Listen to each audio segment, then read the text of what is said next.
last few days, we have witnessed horrific images coming in from Afghanistan as the people there have gone into hiding as the Taliban came back to power over there 20 years after the US came into Afghanistan. Now, what does this all mean for India? To talk about that, I have joining me former ambassador till 2016 to Afghanistan, Amar Sinha. Thanks very much for speaking with us, sir. So I want to start by asking you that Thank this you. morning we've seen images coming in of the ambassador of now the ambassador of India to Afghanistan evacuating in a C-17 with a lot of the Indian officials there. Now, what do you make of all this evacuation process that that India has been involved in? Well, first, we have seen this evacuation started with the consulates. So first thing we have to remember that the security of our personnel, and India is there in a non-combat role, I think is of primary importance. So it's a call that the government has to take when they feel sort of reassured enough that our embassies could continue. So it is unfortunate, but it is true that they have been withdrawn today. I also woke up to that sad news. But that is a new reality which is taking over in Kabul, and we have to, I guess, adjust to it. And the implications for India will be, as a complete, you will have to reset your policies. You have to look at different options. You have to see how the new government shapes up, whether it is inclusive, what are its policies, whether it's independent. I think these were the tests which would determine further actions of the government of India. You say that it's unfortunate, Mr. Sinha.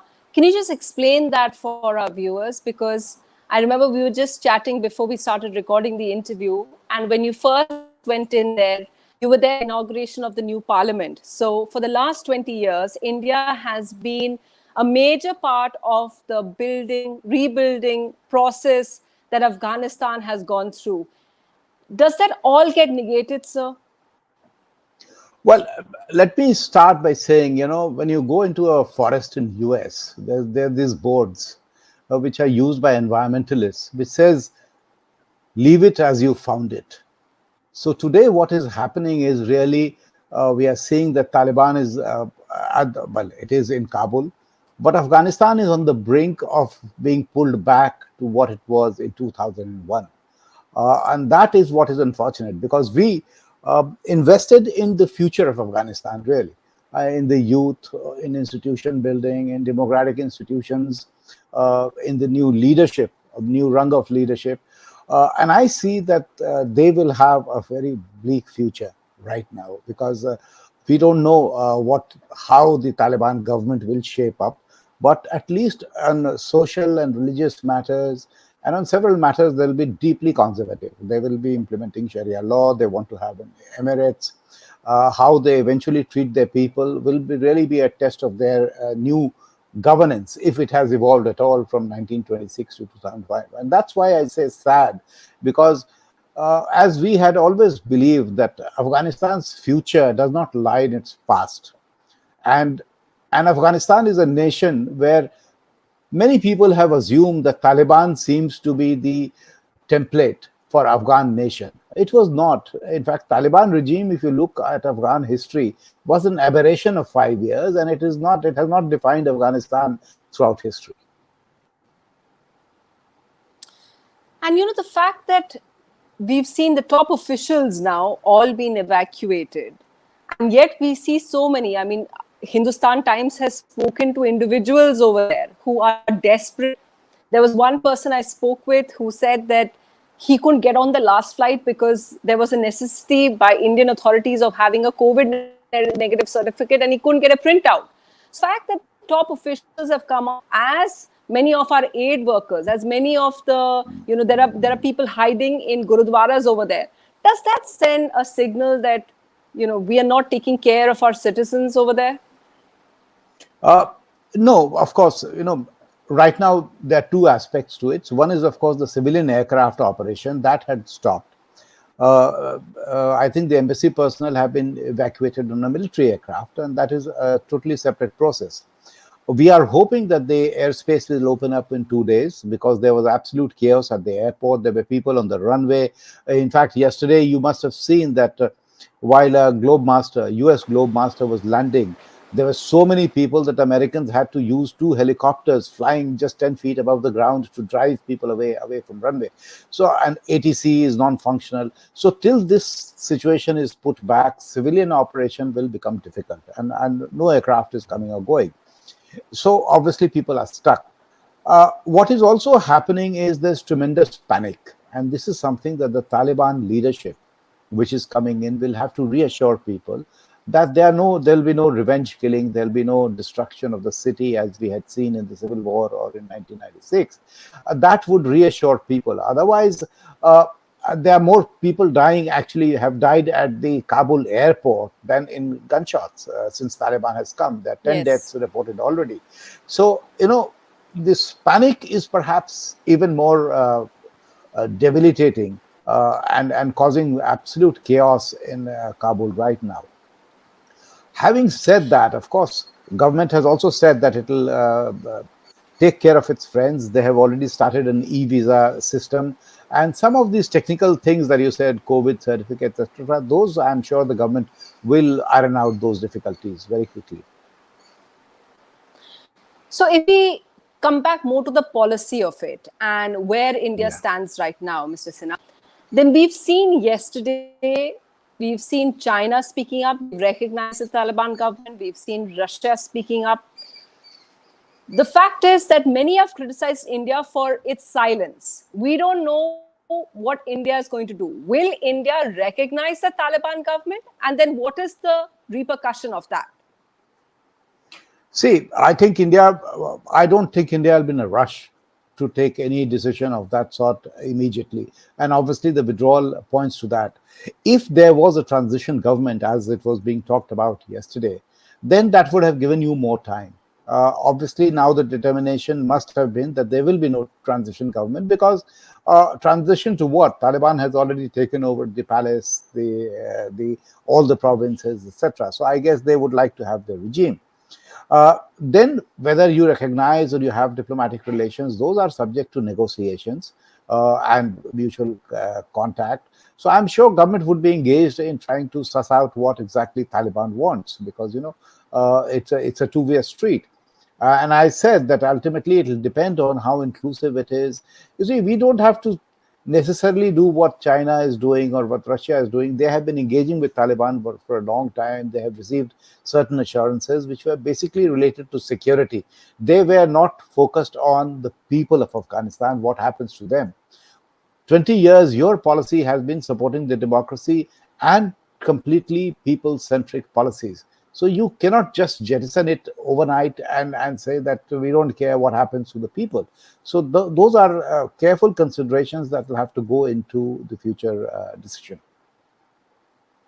But at a stage, so when we see, and many of them are our allies, Russia, a major ally of India, when we see all of them immediately making their position very clear, then, for example, we've seen Nirupama, former foreign secretary, talk about the fact that India's silence is harming India's interests right now. So, can we afford really to buy that much time that you're talking about? No, that I would agree. Now, this is not a situation that we should be silent. We should have been shaping the narrative, and that has been my consistent view. Now, that perception seems to have spread that we were silent.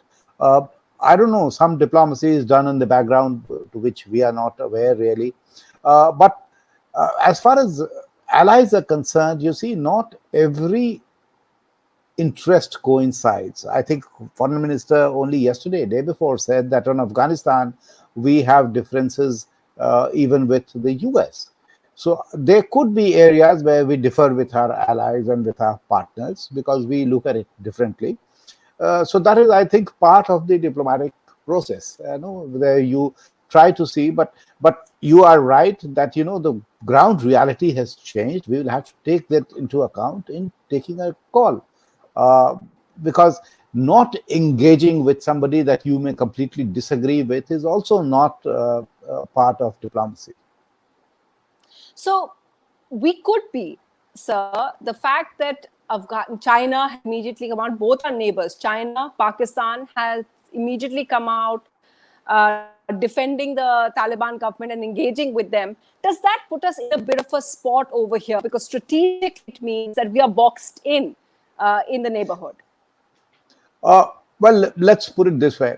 You'll have to then understand the background to it, how Taliban is. And that's why I highlighted the point whether the future government is an independent government or as an Afghan government. You see, Pakistan has supported Taliban. Many people call it is a proxy of Pakistan. And it is very easy for Taliban to give a security assurance to China. That is because there is absolutely no contradiction between China wants and what Pakistan's policy objectives are. So for that, it is at no cost the Taliban can extend that assurance. Can they do that the same to us, where it would substantially differ from Pakistani attitude? So now that is the type of independence we would expect any Afghan government to have. And I think that is why I said that it will depend on their level of independence, their level of trying to be sort of remove the yokes of the past, because it's a reality that they reached here because of Pakistan's support. Here on forward, do they still remain completely dependent, or do they want to chart an independent path, is up to them. Now, I want you to explain to us a little bit more about what you understand of the Taliban government right now from your years in Afghanistan. Now, the Taliban government, especially when they were going through negotiations in Doha, have been emphasizing the fact that they're not the ones that were there between 1996 and 2001. They're not going to be stoning women, which is actually the image that all of us understand of the Taliban, which is what has got so many, the world community, very, very concerned about what's happening there right now, even though we are hearing stories of how women in Herat have already been told that they don't need to come to school. So I want to ask you, do you believe the Taliban, or do you see, it's better to put it this way, do you see signs of a different kind of Taliban that is in power in Afghanistan right now? Yes, of course, every organization changes. 20 years is a long time. Some change for better, some change for the worse. At one level, I would think that Taliban would have also changed for the worse in terms of its perception. See, in 1996, they were seen as a pious force, as a force for unity, for bringing order to Afghanistan. Today, I think the motivations are very different. It is clearly a power grab. They want to come to power, assume monopoly and power, and they have chosen the path of violence and shunned negotiations, because what happened, that engagement in Doha that happened, you really can't call it a peace process. It took 4 months just to decide on the rules of engagement. And then, of course, there was a huge waiting because administration changed in the US. I would like to believe that what the Doha leadership is saying in terms of how it will treat its own people, how it wants to engage with the government, but it would perhaps, they will have to bring all elements or all segments of Taliban together. And what you mentioned about Herat, you see, such stories unfortunately will stop coming out, because a lot of media outlets in the provinces are shutting down already. They have withdrawn people, so you will have less access to information, so you will not really know what is happening. Yes, they might not stone, but the fact is that they will be very, very harsh on women, and women's rights would suffer. That I have absolutely no doubt on. It is, and that's an unfortunate reality of how they interpret their own religion and Sharia, because they justify it in religious terms. This is what Quran says. So let us see how it all pans out, but it will not be easy. And one more thing we have to remember, that I have noticed that there are provincial differences depending on the personal proclivities of the Taliban leadership in that area. So some places they have encouraged schools to continue, even girls' schools to continue. Some places they are being more harsh. So those are differences that will have to be ironed out by the central authority. Final question to you.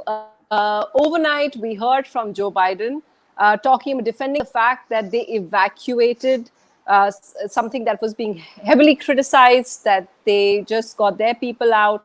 And Joe Biden has said that we weren't in the process. Our role over there was not nation building. They were looking at their interests of eliminated the Al-Qaeda. How is India, or how should India looking at the new role of where US stands in geopolitics right now? Well, I think it will be very difficult to the US government to live down the charge that this is a setback or a reduction of their presence, no matter what gloss we want to give.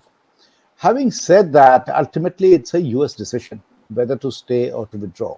And I very largely agree with his statement that ultimately, when would it have been sufficient or long enough? 1 year, 5 years, 10 years from now?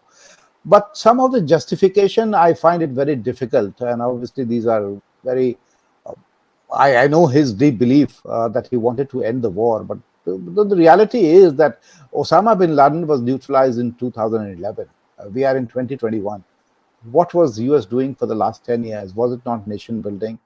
While I entirely concede that every nation can define its objectives, but the fact is those objectives have changed and goalposts have shifted in 10 years several times. Right from global war on terror to nation building, then to the change in the combat role itself, that changed in 2014 to advise, train, and mission. So that is, I think, he's trying to just give it a justification I don't agree with. But the fact is that there's a deep disappointment among Afghans, and they're feeling a sense of letdown, abandonment, etc. So that is something for the American policymakers to see, that how do they offset this perception of their withdrawal from the region. Mr. Sinha, thank you so much for giving us this perspective as we wait for India to firm up its stand on the change of leadership in Afghanistan and in our neighborhood. Thanks very much. Thank you, and all the best.